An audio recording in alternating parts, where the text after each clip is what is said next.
அனைவருக்கும் இனிய பொங்கல் நல்வாழ்த்துக்கள். இன்றைக்கி பொங்கல் விலாக். ஸோ ஃபஸ்ட்டு கோலத்துலேருந்து ஆரம்பிப்போம். இது நான் வாசலில் போட்டிருக்கேன். அடுத்து இது அடுப்பில் போட்டிருக்கேன். நமக்கு கேஸ் அடுப்பு தானே, ஸோ நம்மளால் முடிஞ்ச அளவுக்கு சிம்பிளாக போட்டாச்சு. அதே மாதிரி பானையும் ரெடி பண்ணி வச்சாச்சு. ஃபஸ்ட்டு நம்ம பருப்பு மசிச்சுக்கலாம். இந்த மாதிரி ஒரு பேனில் ஒரு 1/2 கப் பாசி பருப்பு எடுத்திருக்கேன். அது மூழ்கிற அளவுக்கு நம்ம தண்ணி சேர்த்துக்கலாம். இது ஒரு அடுப்பில் ரெடி ஆகட்டும். அடுத்தது நம்ம கூட்டு குழம்புக்கு புளி ஊற போட்டுக்கலாம். இந்த அளவுக்கு நம்ம ஊற போட்டால் போதும். பாருங்கள், பருப்பு நல்லா கொதித்து அவிஞ்சிட்ருக்கு. இது நல்லா அவிஞ்சு நல்லா மசிச்சு விட்டுறணும். இப்போ நமக்கு பருப்பும் ரெடி ஆகிடுச்சு. அடுத்து குழம்பு செய்ய ஆரம்பிக்கலாம். என்னென்ன காய் யூஸ் பண்ணியிருக்கேன் அப்படின்னா 5 காய்: கத்திரிக்காய், பரங்கிக்காய், வாழைக்காய், சக்கரவள்ளிக்கிழங்கு, அவரைக்காய். ஸோ 5 காய் யூஸ் பண்ணி நம்ம குழம்பு செய்யலாம். ஒரே கூட்டு குழம்பாக செஞ்சிடலாம், ஈஸியாக செஞ்சிடலாம். இந்த மாதிரி ஒரு பாத்திரத்தில் நல்லெண்ணெய் ஒரு 2 டேபிள் ஸ்பூன் விட்டுட்டு 1/4 டீஸ்பூன் கடுகு, 1/4 டீஸ்பூன் உளுந்து, 1/4 டீஸ்பூன் ஜீரகம், 1/4 டீஸ்பூன் வெந்தயம். புளிக்குழம்புக்கு வெந்தயம் கண்டிப்பாக சேர்க்கணும். இது பொரிய ஆரம்பித்ததுக்கப்புறமா நம்ம ஒரு கைப்பிடி அளவு கருவேப்பிலை சேர்த்துக்கலாம். பாருங்கள், கருவேப்பிலையும் நமக்கு பொரிய ஆரம்பிச்சிருச்சு. இந்த குழம்பு நம்ம ஈஸியாக பண்ணிடலாம். ரொம்ப நேரம் வதக்கணுங்கிற அவசியம்லாம் கிடையாது. அடுத்தது சின்ன வெங்காயம் சேர்த்துக்கலாம், ஒரு பெரிய கப் அளவுக்கு. அதுக்கப்புறம் நம்ம நறுக்கி வச்சிருக்க எல்லா காயுமே சேர்த்துக்கலாம். ஃபஸ்ட்டு பரங்கிக்காய் சேர்க்குறேன். பாருங்கள், இவ்வளோ பெருசு நறுக்கியிருக்கேன். என்னன்னு சேர்ந்து கொதிக்கும் போது அப்போ தான் கொஞ்சம் கரையாமல் இருக்கும். அடுத்தது கத்திரிக்காய். எல்லாமே பெருசு பெருசாக நறுக்கிக்கோங்க. அதுக்கப்புறம் அவரைக்காய், அதுக்கப்புறம் வாழைக்காய், கடைசியாக சக்கரவள்ளிக்கிழங்கு. அது கொஞ்சம் இனிப்பு தன்மை இருக்கிறதுனால நமக்கு குழம்பு நல்ல டேஸ்ட்டாக இருக்கும்.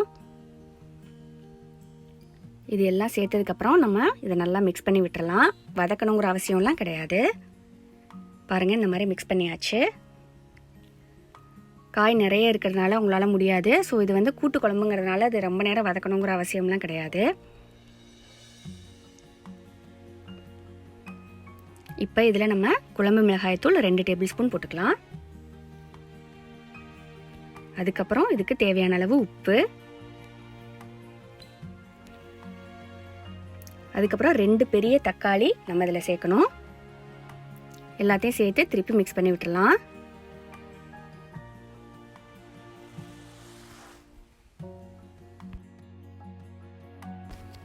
எல்லாத்தையும் சேர்த்து ஓரளவு மிக்ஸ் பண்ணதுக்கு அப்புறமா நம்ம இந்த புளி கரைச்சி வச்சுருக்க தண்ணியை சேர்க்கணும். கொஞ்சம் நிறையாவே புளி தண்ணி சேர்க்கணும். அப்போ தான் இவ்வளோ காய்க்கும் சரியாக வரும். இதோட ஒரு 2 கப் தண்ணி நம்ம சேர்த்துக்கலாம். ஸோ எல்லாம் சேர்ந்து கொதிக்கும் போது நமக்கு கன்சிஸ்டன்சி கரெக்டாக இருக்கும். அவ்வளோதாங்க. இது நல்லா கொதித்து நமக்கு காயெல்லாம் ஓரளவு வெந்ததுக்கப்புறமா நம்ம இறக்க வேண்டியது தான். ஸோ இது பாட்டிக்கு நமக்கு ஒரு அடுப்பில் இருக்கும். அதுக்கப்புறம் நம்ம பொங்கல் வேலை செய்ய ஆரம்பிச்சிடலாம். பாருங்கள், நமக்கு ரெடியாக இருக்குது 2 அடுப்பும். இப்போ அடுப்பை ஆன் பண்ணிடலாம். ஆன் பண்ணிவிட்டு நம்ம கோலம் போட்டிருக்க பொங்கல் பானையை எடுத்துக்கலாம். அதை 2 அடுப்புலையும் ஒவ்வொரு பானையும் வச்சிடலாம். ஒன்று வெண்பொங்கலுக்கு, ஒன்று சக்கரை பொங்கலுக்கு.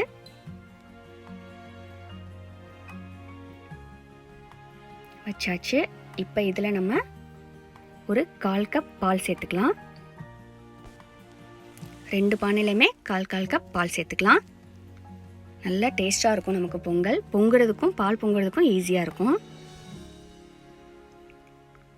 பால் சேர்த்ததுக்கப்புறமா நம்ம அரிசி களைஞ்ச தண்ணி ரெடியாக எடுத்து வச்சுருப்போம். அந்த அரிசி களைஞ்ச தண்ணியில் எந்த அரிசியும் விழுகாமல் நம்ம பார்த்துக்கணும். இல்லைன்னா நமக்கு பொங்கல் பொங்கி வராது. ஸோ அந்த களைஞ்ச தண்ணியை வடிகட்டிட்டு அதை 2 பானைலையும் கொஞ்சம் கொஞ்சம் சேர்த்துட்டு மீதி உள்ளதுக்கு நம்ம ஆர்டினரி தண்ணி சேர்த்துக்கலாம். அது மகுற அளவுக்கு நம்ம தண்ணி சேர்க்கணும். அப்போ தான் நமக்கு ஈஸியாக பால் பொங்கும். 2 பானையும் இதே மாதிரி நம்ம ஃபில் பண்ணிடலாம். ஃபில் பண்ணிவிட்டு வெயிட் பண்ணலாம். கரெக்டான டயத்துக்கு பால் பொங்கும். இன்னொரு அடுப்பில் நமக்கு குழம்பும் ஆல்மோஸ்ட் ரெடி ஆகிடுச்சு. பாருங்கள், காயெல்லாம் ஓரளவு வெந்துருச்சு. ரொம்ப கொதிக்க விட்டாலும் ரொம்ப கரைஞ்சி போயிடும். பாருங்கள், நமக்கு பால் பொங்குறதுக்கு ரெடியாக இருக்குது. ஒரு பானை ஆல்மோஸ்ட் ரெடியாக இருக்குது. பாருங்கள், அந்த பானை பொங்கிடுச்சு. பொங்கலோ பொங்கல், பொங்கலோ பொங்கல், பொங்கலோ பொங்கல் சொல்லியாச்சு. இப்போ நம்ம கொஞ்சம் ஃப்ளேமை கம்மி பண்ணிவிட்டு அரிசி சேர்க்கலாம். அதில் நமக்கு இந்த பானைக்கு கொஞ்சம் டைம் இருக்குது. ஸோ அந்த பானையை முதல்ல கவனிக்கலாம். அரிசி போட்டதுக்கப்புறம் மிக்ஸ் பண்ணி விட்டாச்சு. ஃப்ளேமை குறைச்சி வச்சாச்சு.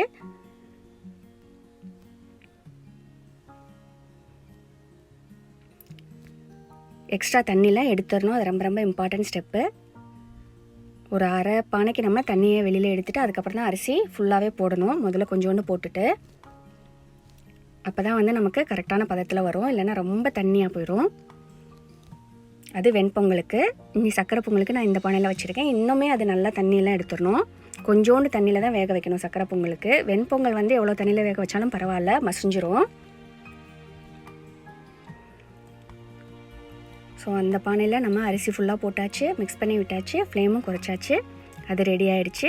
நெக்ஸ்ட்டு பாருங்கள், இந்த நம்ம சக்கரை பொங்கல் பானையும் பால் பொங்கிடுச்சு. ஸோ பொங்கலோ பொங்கல், பொங்கலோ பொங்கல், பொங்கலோ பொங்கல் சாமி கும்பிட்டாச்சு. ஸோ இப்போ வந்து நம்ம அதில் உள்ள தண்ணியெலாம் கொஞ்சம் அரிசி போட்டுட்டு அதில் உள்ள எக்ஸ்ட்ரா தண்ணியெலாம் எடுத்துடலாம். நான் முன்னாடி சொன்ன மாதிரியே சக்கரை பொங்கலுக்கு நிறையா தண்ணி தேவையில்லை. ஸோ அரை தவளைக்கும் கீழே இருக்க மாதிரி தண்ணி பார்த்துக்கலாம். அப்புறம் இன்கேஸ் நமக்கு அரிசி வேகிறதுக்கு பத்தலைன்னா நம்ம தண்ணி சேர்த்துக்கலாம். இப்போ நம்ம அரிசியை இதில் சேர்க்கலாம். ஃப்ளேம் கம்மி பண்ணியாச்சு. ஃப்ளேமை வந்து மீடியமில் கூட வைக்காதீங்க, கீழே பிடிச்சிரும். ஃப்ளேமை கம்மி பண்ணிவிட்டு நம்ம எல்லா அரிசியும் சேர்த்தாச்சு.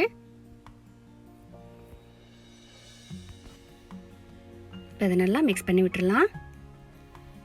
மிக்ஸ் பண்ணி விட்டுட்டு ஃப்ளேம் மட்டும் கம்மியாக இருக்கான்னு மட்டும் பார்த்துக்கோங்க. ஸோ இது ரெண்டுமே அது பாட்டுக்கு வேகும். சக்கரை பொங்கல் பானை வந்து கொஞ்சம் பாதி அளவு அரிசி வெந்ததுக்கு அப்புறமா நம்ம வெல்லம் சேர்க்க ஆரம்பிக்கலாம். ஒரு 3/4 பதத்துக்கு அரிசி வெந்தால் போதும். அப்புறம் ரொம்ப வந்து ஒரு மாதிரி சதசதன்னு ஆகிடும். அதனால அந்த அளவுக்கு வேகிற வரைக்கும் நம்ம பார்த்துக்கலாம். பாருங்கள், வெண்பொங்கல் அந்த சைடு நமக்கு வெந்துட்டுருக்கு. ஒன்றும் பிரச்சனை இல்லை. சக்கரை பொங்கலை உங்களுக்கு ஜூம் பண்ணி காமிக்கிறேன். ஆல்மோஸ்ட் வந்து அரிசி வேகிற அளவுக்கு நமக்கு தண்ணி இருக்குது. ஸோ அதை நல்லா வேக விட்டுக்கலாம். ஓரளவு வெந்ததுக்கப்புறமா நமக்கு தேவையான அளவு வெல்லம். நான் வந்து 1 கப் அரிசி எடுத்திருக்கேன், 3/4 கப் வெல்லம் சேர்க்குறேன். ஸோ வெல்லத்தோட கலர் வந்து எனக்கு வந்து இந்த மஞ்சள் கலரில் இருக்குது. எந்த கலரில் நீங்கள் சேர்க்குறீங்களோ அந்த கலரில் தான் பொங்கல் வரும். ஸோ வெல்லம் சேர்த்ததுக்கப்புறமா நம்ம இதை நல்லா மிக்ஸ் பண்ணி விட்டுறலாம். இது துடுப்புன்னு சொல்லுவாங்க. ஸோ இது மிக்ஸ் பண்ணுறதுக்கு ஈஸியாக இருக்கும் கரண்டியை விட. ஸோ ஃப்ளேம் வந்து சிம்மில் இருக்குது. ஸோ இந்த தண்ணிக்கும் இந்த வெல்லத்துக்கும் அரிசி நல்லா சேர்ந்து வெந்துடும். பாருங்கள், மசிச்சு விட்டால் மசியுது. ஸோ இந்த ஸ்டேஜ் தான் கரெக்டான ஸ்டேஜ். ஸோ இது எல்லாமே சேர்ந்து நமக்கு கரெக்டான பதத்தில் சக்கரை பொங்கல் ரெடி ஆகிடும். வெல்லம் கரையிற வரைக்கும் தான் நமக்கு டைமு. அதுக்கப்புறம் நம்ம நெய் சேர்த்துக்கலாம். அதுக்கப்புறம் நெய்யில் வறுத்த முந்திரியும் திராட்சையும் சேர்த்துக்கலாம்.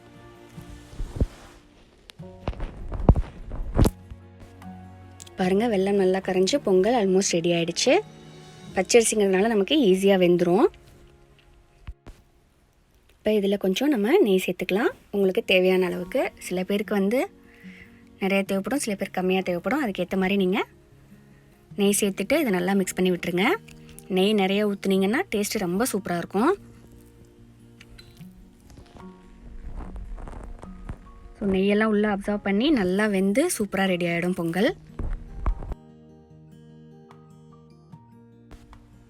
இப்போது இதில் நம்ம நெய்யில் வறுத்த முந்திரி திராட்சை ரெண்டையும் சேர்க்கலாம். இதுவும் தேவையான அளவு. இதுக்கு வந்து எதுவும் அளவு கிடையாது. கிட்ஸ் வீட்டில் இருந்தாங்கன்னா நிறையா சாப்பிடுவாங்க. ஸோ உங்களுக்கு எவ்வளோ தேவையோ அவ்வளோ நீங்கள் வறுத்து வச்சுக்கலாம். அதை வந்து பொங்கலில் ஆட் பண்ணியாச்சு. இதையும் சேர்த்து நல்லா மிக்ஸ் பண்ணி விட்டுறலாம். லைட்டாக தண்ணியாக இருக்க மாதிரி தெரியுது. ஆனால் கொஞ்சம் ஆறுனதுக்கப்புறம் பொங்கல் வந்து நல்ல ப்ராப்பர் கன்சிஸ்டன்சியில் வந்துடும். சூப்பரான பொங்கல் நமக்கு ரெடி ஆயிடுச்சு. நல்லா மிக்ஸ் பண்ணி விட்டாச்சு. ஸோ ஒவ்வொரு வாய்க்கும் ஒரு முந்திரியோ இல்லை திராட்சையோ வர மாதிரி நமக்கு சூப்பர் பொங்கல் கிடச்சிடுச்சு. இப்போ அடுப்பை ஆஃப் பண்ணிடலாம். அந்த சைடு நமக்கு வெண்பொங்கலும் ரெடி ஆகிடுச்சு. ஸோ சர்க்கரை பொங்கல் ரெடி, வெண்பொங்கல் ரெடி, எல்லா காயும் போட்டால் கூட்டு குழம்பும் ரெடி. பருப்பு மசிச்சாச்சு, நெய். ஸோ நமக்கு பொங்கல் வேலை முடிந்து விட்டது. சாமிக்கு படைச்சிட்டு சாப்பிட வேண்டியதுதான். எங்கள் வீட்டில் நல்லா பால் பொங்கிடுச்சு. உங்கள் வீட்டில் பால் பொங்கிடுச்சா? பொங்கல் நல்வாழ்த்துக்கள்.